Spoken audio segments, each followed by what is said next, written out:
Like and subscribe right now. Or else this will be in your bed tonight. Wasn't even convincing at all, but it totally did the job, ha ha ha. Just made me realize how gullible kids can be. What is just a placebo effect but most people don't realize? Worked at a camp. The infirmary would give campers homesick medicine. Pretty much Gatorade and sugar. That stuff worked wonders. Some parents blew up and thought we were lying and brainwashing kids, so they got rid of it. Herbalife and similar products. The people I know who talk about how great it is don't understand the real reason they are losing weight and feeling better is because they completely changed their diets and eating habits. If you replace an unhealthy meal with a shake, what you're really doing is cutting out calories. This is what's making you lose weight, not any magic stuff in those shakes. I am not a big audio geek, but I have been sitting in and assisting with running sound at my local church. I am learning a lot. One of the guys who knows a ton about soundboards was telling me that the band members are notorious for complaining about imaginary things. When this happens, he grabs an unactivated knob on the soundboard and stares at the guy in the eyes as he moves the knob. 95% of the time, when he asks if it is better, they will say yes, and won't complain about it again. When my niece was about 4, she was terrified of monsters under her bed, under the couch, in her wardrobe, inexplicably, in the toilet. Her mother made her up a little spray bottle labeled Monster Spray and filled it with water, which is the finest monster repellent money can buy. Now she can get rid of monsters anytime she likes. 2 quick spritzes and they won't come anywhere near her. This obviously has nothing to do with placebos, because monster repellent is legit. I just wanted to share.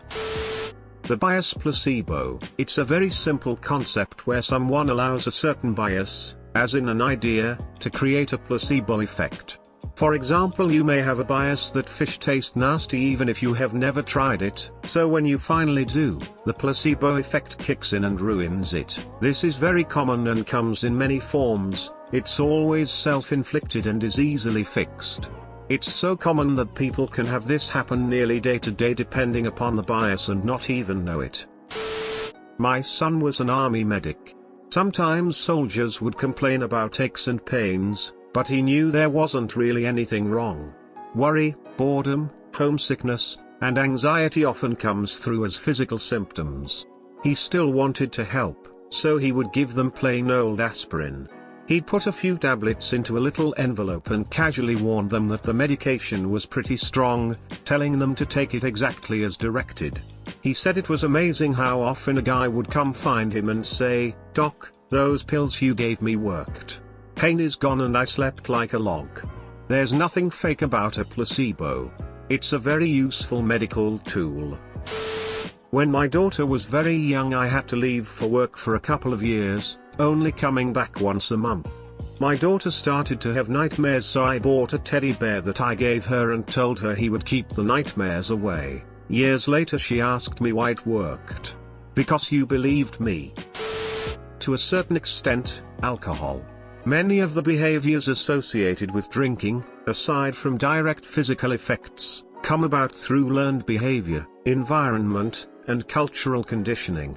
There have been hundreds of studies where college students are unknowingly given non-alcoholic beer in a bar-like setting, yet after a few they behave like they are buzzed. However, that doesn't happen when given non-alcoholic beer in a classroom setting. I noticed this when I didn't drink. I went a solid 2 months sober and would be my friend's designated driver. I'd still hang and drink water, or if the bartender was nice they'd give me soda, and just hang. But I'd still feel that drunk feeling in a way. Read up on this. Oddly happy. My mom had a friend who was super into magnets curing everything. I broke my finger at the beginning of basketball season my junior year and this lady was certain that magnets would help. She ordered a special magnet sleeve thingy, but in the meantime just gave me a flat malleable magnet to put in my splint. I figured, what the hell, it can't hurt, so I wrapped it up on the outside of my splint between the plaster and the ace bandage. Took it out after a few hours because I swear my finger was hurting way more than usual. It was like a reverse placebo effect. I never used the magnet again and never saw the finger sleeve. Still, my finger healed freakishly fast. Maybe those 2 hours made a difference. Or, I lucked out and the ER doc did a next level awesome job of setting my finger so it didn't have to be reset by the specialist. And I was young and healthy. I'm not sure that this is entirely a placebo effect, but I feel like the entire anti-MSG propaganda is based on a lot of placebo effects.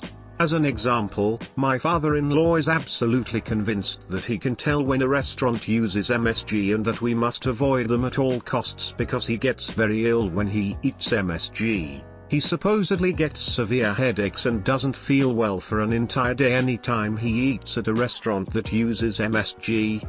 Meanwhile, he eats instant ramen several times a week which is loaded with MSG and yet he feels absolutely fine. I've yet to point this out to him because he's not the kind of person to learn something then realize the mistake. So it's not like he'll be like, oh, I guess I've been eating MSG this whole time and I've been fine, I guess MSG isn't entirely bad.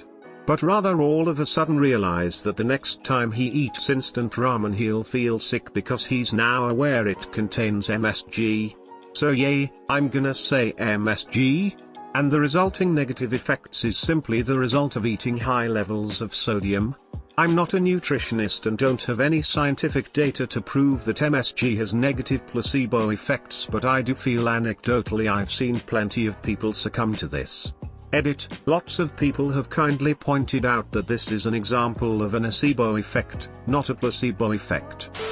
When I was about 6 or 7 years old I woke up in the middle of the night to a giant daddy long legs on the wall right above my head.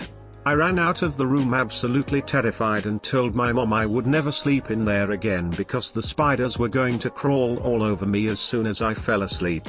I guess after 2 nights of sleeping on couch cushions beside my parents' bed, they had enough and decided to figure something out. They went out and bought special spider spray that would keep all of the spiders away. There was a tiny little hole in the drywall at the top corner of the ceiling, and I told them that's where they were getting in and they had to spray there.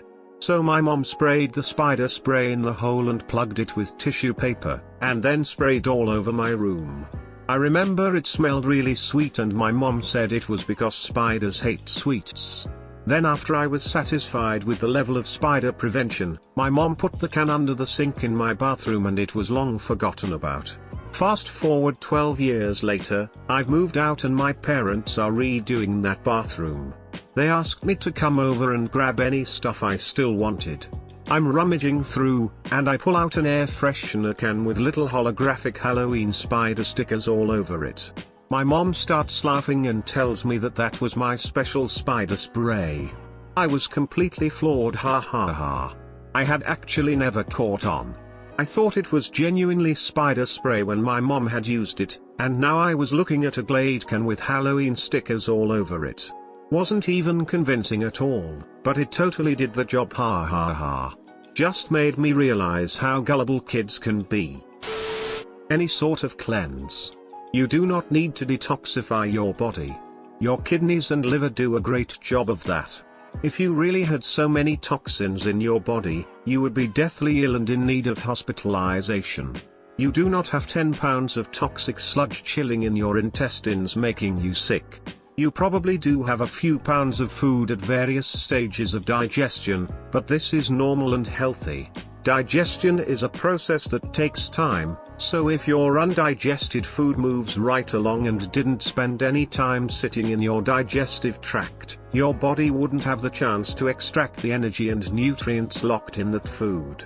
Constantly crapping your brains out, like a cleanse makes you do, is not healthy. If you're having regular bowel movements, your digestive system is working fine. If you really do have pounds and pounds of toxic sludge stuck in your intestines, then you should see a doctor ASAP because you likely have a bowel obstruction. All hail Asparmus. All hail Asparmus. I have spent much of my time working with kids on overnight camps. I have occupied many roles, but because I keep my credentials up to date, I'm always one of the grown-ups who is on first aid duty. While the first rule of first aid is to take it seriously, when a kid is limping because their group is due to hike up a mountain tomorrow, Alhelus Barmus works a charm. Other situations it works in: kids are crying because they got hit by a ball during games, or are homesick so have a sore tummy. It is aqueous cream with a small amount of eucalyptus essential oil, which has a warming effect and makes it smell medicinal, and it works beautifully. Because of the take everything seriously rule, you do rule out if there is a dangerous injury before you pull out the Alhelus. But since we are so super serious throughout, the kids truly believe they are getting proper medicine. Typically you have the kid in the office, having ruled out the possibility of hospital, doctor or camp nurse, and it's definitely an Alhelus job. You very seriously tell the kid you have a strong cream that will help make them feel better. You pull out the Alhelus, which you need to keep in an official looking tub to keep up the appearance, put on latex gloves and then rub it into the sore place. Of course, rubbing anything that is sore makes it feel a bit better, but at this point, the kid probably needs attention and a bit of feeling special, and like they are being taken seriously.